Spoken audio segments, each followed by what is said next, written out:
እኔ የመጀመሪያዋ ብቻ ነበር ያስደነገጠች። አንደኛ ዘረኝነት።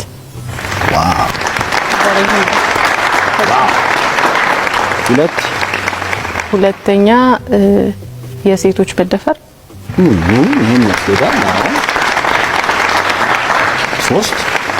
ሶስተኛ ድህነት። ለጋብቻ ሽምግልና የተላከው የመኪና ስጦታ በዚህ ሰዓት አነጋጋሪ። እኔ የምልህ አንተን እኮ ነው። ምንድነው የሚያጨማልቅ? ለምን ትጨማለቅ? ምን ሆነም ታለቅሰው? አይደለም እኔ ብቻ ነኝ ሁሉም ካልሲ ማጥበው ሰማታብም። ምን ይድረስ ለአዶናይ ከመድር ለሰማይ ከቆንጆዋ ጅማ ከመዲናዋ ላይ ስራዬ መምህር ወንዲፍራው ዋቅጅራ ሰላም እንዴት አላችሁ? እንደምናችሁ? እንግዲህ በየሳምንቱ ምን የመሰለ ቆንጆ ስራ ይዘን እንመጣለን። ከእናንተ የሚጠበቀው ምንድነው? ወጋ ነቀል ማድረግ ብቻ። ሰላም የተከበራችሁና የተወደዳችሁ የቻናሌ ቤተሰቦች ኢትዮጵያውያን ኤርትራውያን ወንድሞቼ በአገር ውስጥም በውጭም ያላችሁ በቅድሚያ እንደተለመደው የከበረ ሰላምታዬን እያቀረብኩ ዛሬም ከአዳዲስና አነጋጋሪ ቪዲዮዎች ጋር ተመልሼ መጥቻለሁ። ቪዲዮውን ላይክ ማድረግ እንዲሁም ለቻናሉ አዲስ የሆናችሁና ቻናሉን ሰብስክራይብ ያላደረጋችሁ ቻናሉን ሰብስክራይብ በማድረግ የዚህ ቻናል ቤተሰብ መሆን እንዳይረሳ። በቀጣይም እንግዲህ የተሻሉና ጥሩ ማራኪ ስራዎችን ይዤ እንድመጣ ቪዲዮዎቹ ላይ ያላችሁን ማንኛውም ሐሳብ አስተያየት ወንድማዊ እህታዊ ምክራችሁን ኮሜንት ሴክሽን ላይ በነጻነት አጋሩኝ። እንግዲህ ቻናሌ 20 ሺና ከዛ በላይ ሰብስክራይበር ካገኘ ለእናንተ የተለያዩ ሽልማቶችን አዘጋጅቻለሁ። ከእናንተ የሚጠበቀው ቻናሉን ሰብስክራይብ በማድረግ የዚህ ቻናል ቤተሰብ መሆን ብቻ ነው። ወደ ቪዲዮቹ እና ምን ልላችሁ ፈልጌ ነው፣ ላይክ አድርጉ፣ ሼር አድርጉ። ለማንኛውም ግን ሼር አድርጉ ጓደኞች። እኔ የምልህ አንተን እኮ ነው። ምንድነው የሚያጨማልቅ? ለምን ትጨማለቅ? ምን ሆነም ታለቅሰው? አይደለም እኔ ብቻ ነኝ ሁሉም ካልሲ ማጥበው ሰማታብም። ምን እኔ ብቻ ነኝ ሁሉ ካልሲ ማጥበው ሰማታብም። እንዴ ማሷ እሷማ አታጥብም። ለምን መሰለህ ማታጥበው? ለምን እንደማታጥብ ማወቅ ትፈልጋለህ? ለምን መሰለህ ማታጥበው? እኔ ልጅ እያለሁኝ እናቴ አንቺ ሴት ልጅ እያለች እኔ ነበር ስራ የምታሰራኝ። ከዛ ወንድሜ ደግሞ ልክ እንደዚህ እንደሷ ቆሞ ያያል። ስለዚህ አሁን አንተ ታጥባለህ፣ እሷ ቆማ ታያለች። የሷንም ያንተንም አንተ ነው የምታጥበው። የኔኮ እናቴ ብትኖር ኖሩ ያይን ብቻ ነበር ማጥበው። አሁን ግን እናንተ የእናንተንም የኔንም ታሳጥቡኛላችሁ። ለምንድን ነው የምናሳጥበው? እናቴ ስለሄደች። እናት ባትሄድ ኖሮ የራስን ብቻ ነበር የምታጥበው።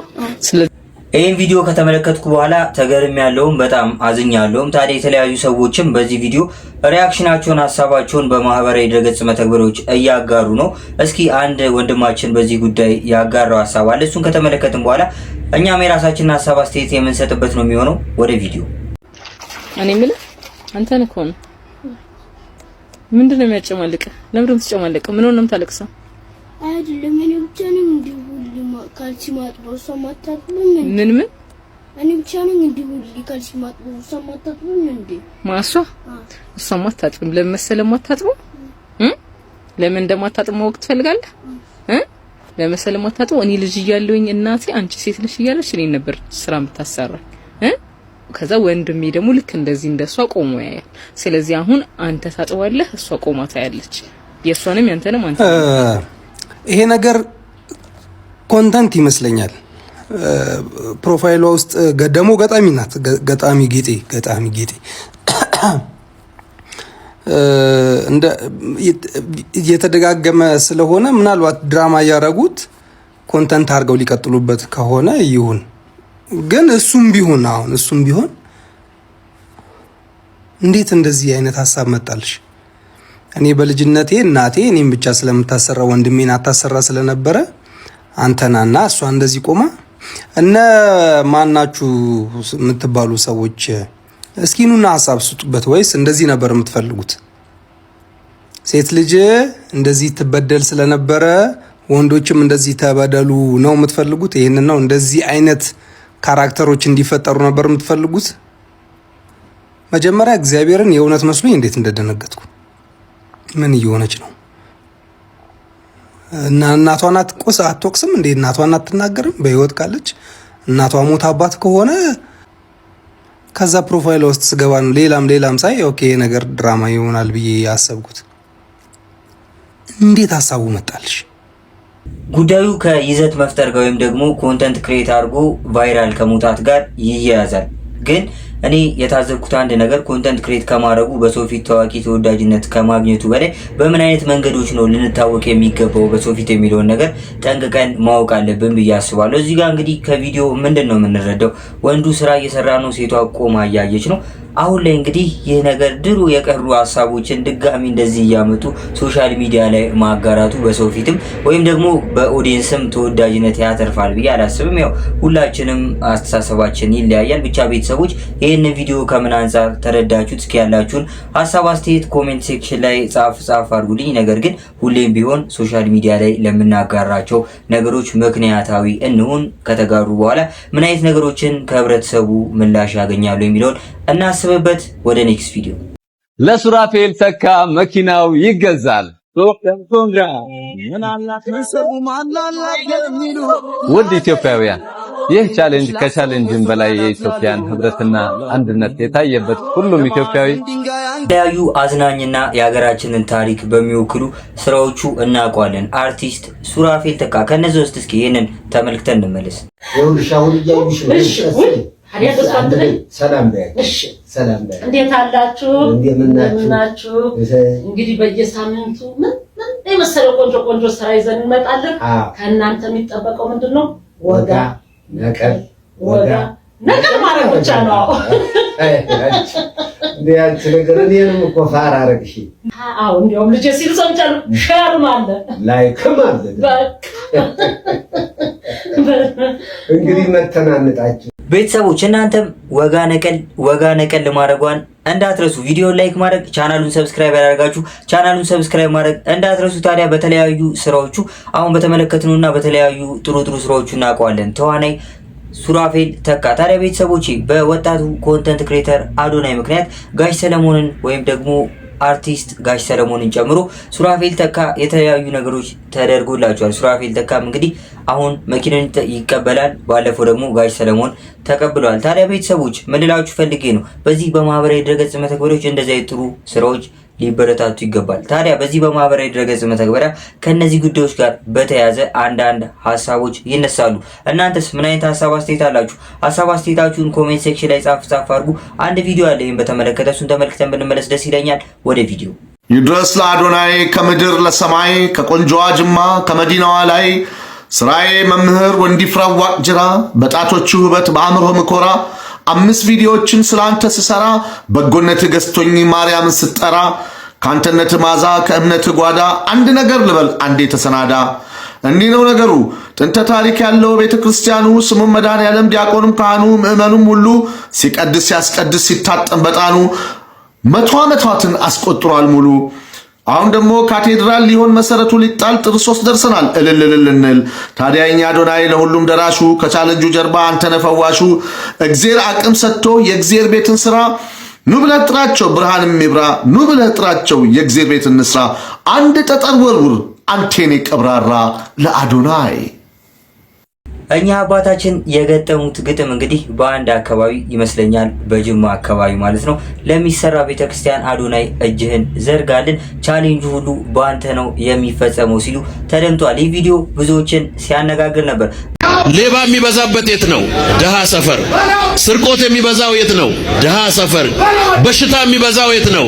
ደሃ ሰፈር። የዚህ ግለሰብ ንግግር በጣም የገረመኝ በሁለት ምክንያት ነው። የመጀመሪያው ይህንን ንግግር የተናገረው ቸርች ውስጥ በመሆኑ፣ ሁለተኛው በጣም የገረመኝ ድሃን መናቅና ሰው ከድህነት እንዲወጣ ደግሞ ሞቲቬት ማድረግ ሁለት የተለያዩ ነገሮች መሆናቸውን አለማወቁ ነው።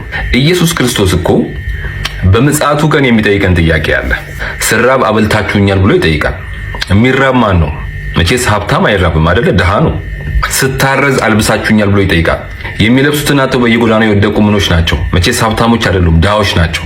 እንግዲህ በዚህ ልክ ለድሃዎችና ለምስኪኖች እንድናስብ የሚያዝ አምላክ የሚመለክበት ቸርች ውስጥ እንደዚህ አይነት ከመጽሐፍ ቅዱስ ውጪ የሆነ የግል ስሜት የሚንጸባረቅበትን የወረደ ንግግር ማድረግ ቸርች ውስጥ በጣም ነው የሚያሳፍረው።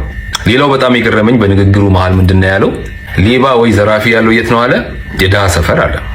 እዚች ሀገር ላይ በጣም የሚገርም መሰላችሁ ብዙ ጊዜ በእኛ እሳቤ ሌባ የሚባሉት እኚህ ኪስ የሚገቡ ሞባይል ቀምተው የሚሮጡ በቃ እኚህ ተራ የሚባሉ ሌቦች ናቸው ሌባ የሚባሉት።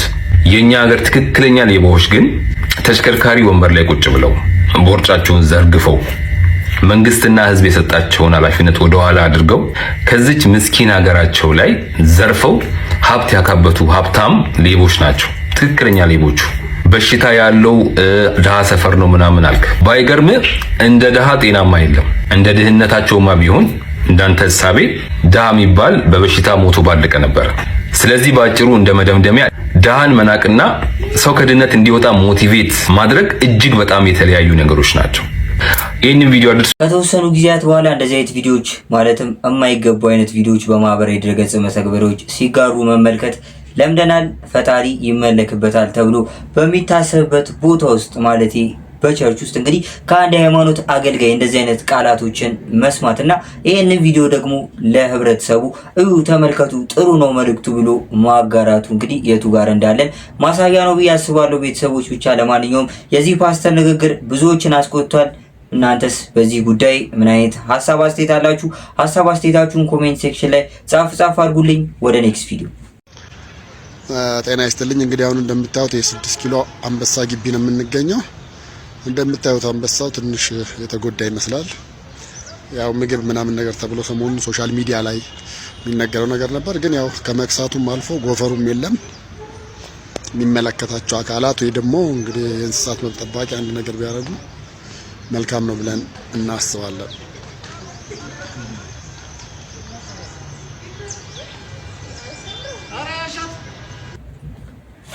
የብዙዎቻችን የልጅነት ትውስታ ነው አንበሳ ግቢ። እንግዲህ ከአንበሳ ግቢ ደግሞ በስሙ መረዳት እንደምንችለው ዋና አብዛኞቻችን አንበሶችን ለመመልከት ነበር የምንሄደው ከመጫወቱና እዛ ኢንጆይ ከማድረጉ ጎን ለጎን ማለት ነው። ታዲያ ቤተሰቦች እንደተመለከትነው አሁን ላይ አንበሶቹ ተርበዋል የሚለው ዜና በዚህ በማህበራዊ ድረገጽ መተግበሪያ መነጋገሪያ ነበር።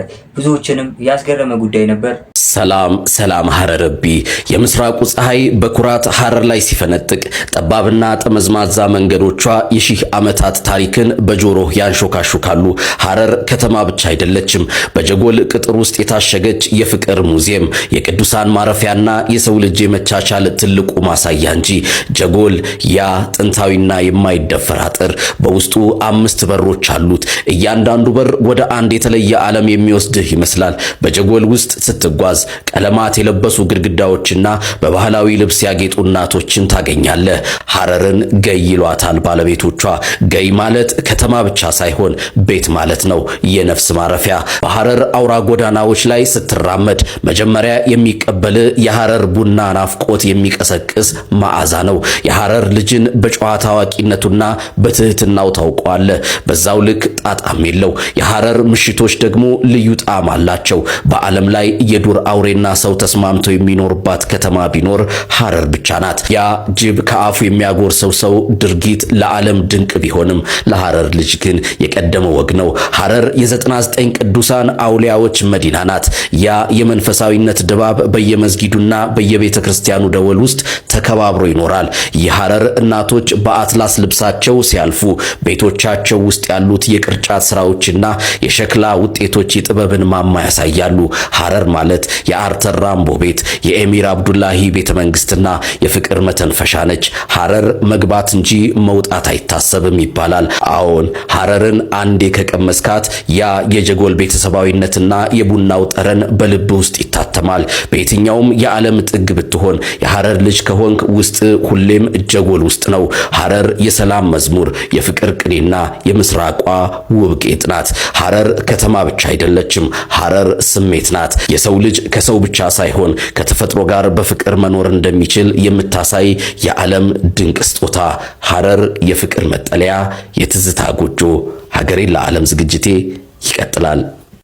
ሐረርና ድሬ ሲነሳ እንግዲህ ፍቅር አብሮ ይነሳል። ታዲያ ቤተሰቦቼ እንዴት ነው ሐረርና ድሬን ታውቋቸዋላችሁ ወይ? እዛስ ሄዳችሁ እንዴት ነው ያያችሁት ነገር? ሐሳብ አስተያየታችሁን ኮሜንት ሴክሽን ላይ ጻፍ ማድረግ እንዳይረሳ። ወደ ኔክስት ቪዲዮ ለጋብቻ ሽምግልና የተላከው የመኪና ስጦታ በዚህ ሰዓት አነጋጋሪ ሆኗል። በማህበራዊ ሚዲያ አንድ ተሽከርካሪ የጫነ ላንድ ክሩዘር መኪና ጉዳይ የብዙዎችን ቀልብም ስቧል። በዚህ ዘሀበሻ ሽምግልና ስጦታ በሚል ባጋራው ፎቶ ላይ በክብር ተጭኖ የሚጓዘው ውድ መኪና ለጋብቻ ሽምግልና የቀረበ ስጦታ እንደሆነም ተጠቅሷል።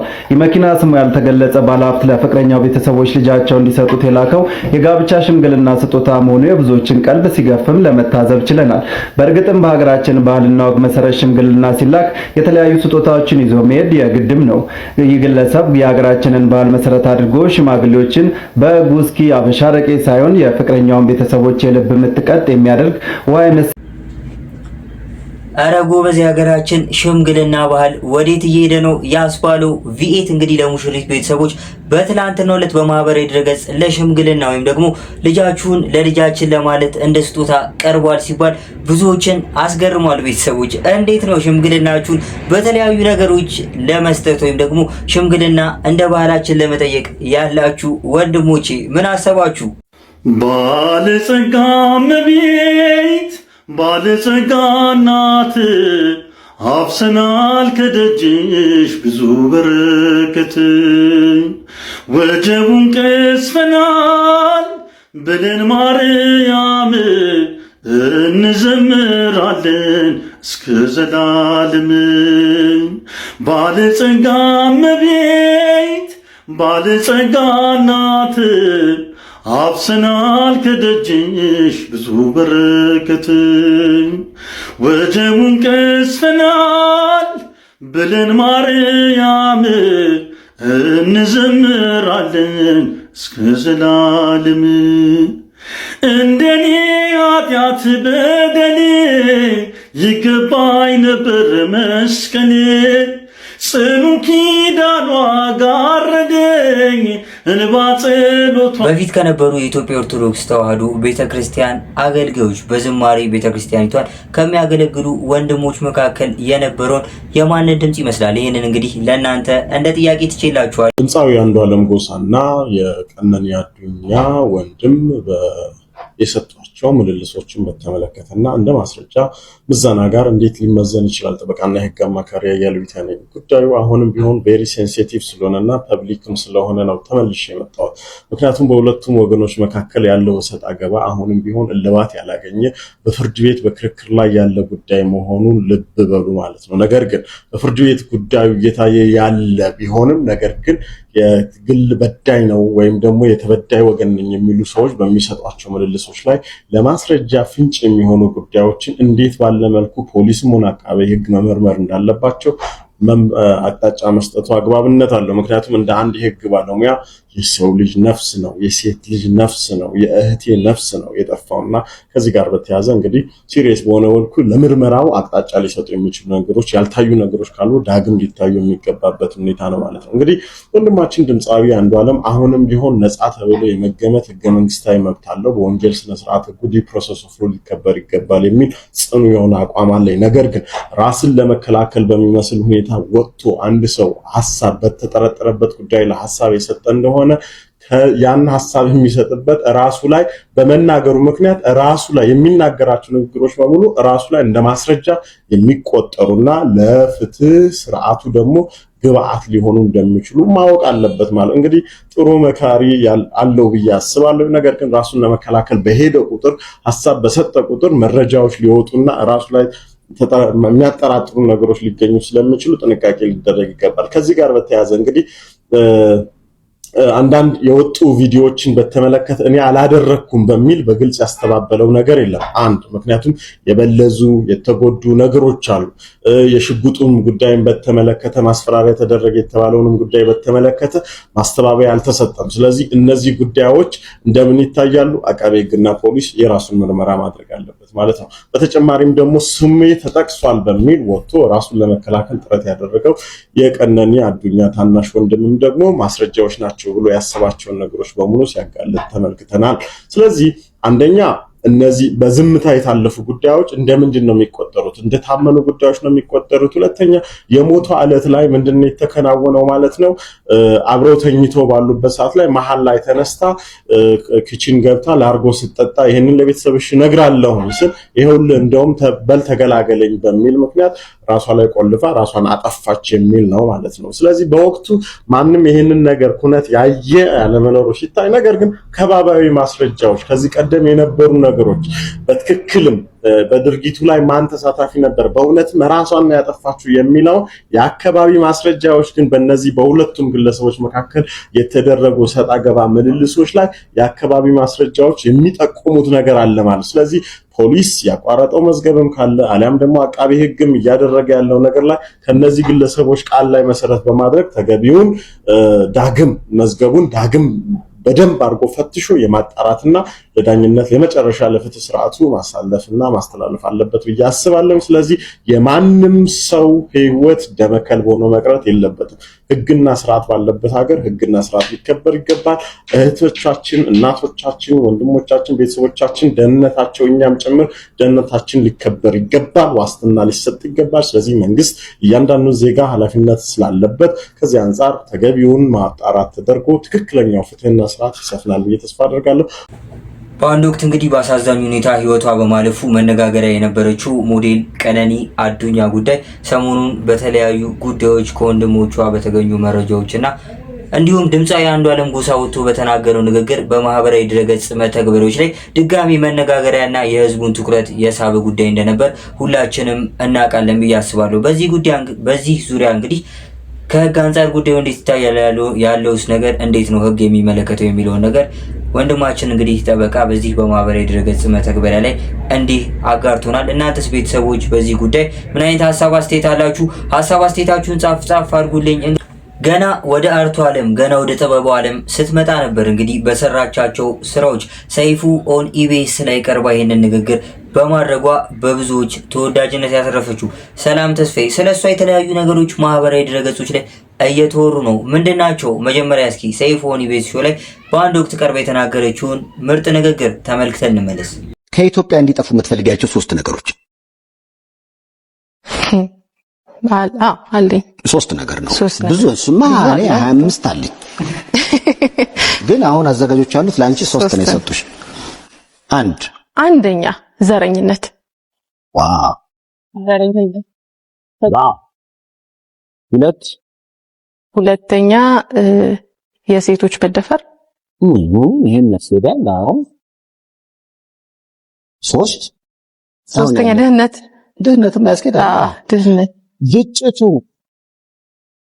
እኛም ብትይ ግጭቱ ይፋልን ፍቅር ይምጣ።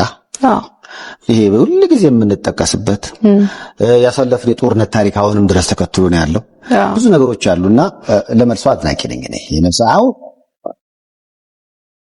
በሚገርም ሁኔታ እኔ አንደኛ በጣም ፈሪ ነኝ። ተገርፈሽ አታውቂም? አላውቅም። ኧረ ተይ የኔ ተቃራኒ። እኔ ደግሞ ያልተገረፍኩበት ቀን ነው በጣም ትንሹ። ምንድነው ተቆንተሽ አታውቂም? አንድ ነኝ፣ ለእናቴ አንድ ነኝ። ስለዚህ በጣም ነው የምትሳሳው። እኛ 4 ነን፣ ሲበዛ ደግሞ ዱላውም ይበዛላት። እንግዲህ በዚህ ንግግሯ ከብዙዎች ተወዳጅነት አትርፋ ነበር ሰላም ተስፋዬ። ታዲያ ሰሞኑን ሰላም ተስፋዬ ቀለበት በድጋሚ አሰረች የሚሉ ወሬዎች እየተስፋፉ ይገኛሉ፣ ወይም ደግሞ በማህበራዊ ድረገጽ መተግበሪያዎች ላይ እየተጋሩ ተመልክቻለሁ፣ እነዚህን ፎቶዎች ማለት ነው። ይህ ወሬ እንግዲህ ምናልባት ማህበራዊ ድረገጽ ላይ የተለያዩ የሐሰት መረጃዎችን ለህዝቡ በማጋራት ህዝቡን ውዥንብር ውስጥ የሚከቱ ሰዎች ያወሩት ወሬ ይመስለኛል። ወደፊት እንግዲህ አዳዲስ ነገሮች ካሉ ይዤላችሁ መጣ ነው የሚሆነው። ወደ ኔክስት ቪዲዮ። ጥያቄው ምን ይላል መሰላችሁ? ባለቤትህ አጠገብህ ሆና ፈስፈስታ ታውቃለች ወይ?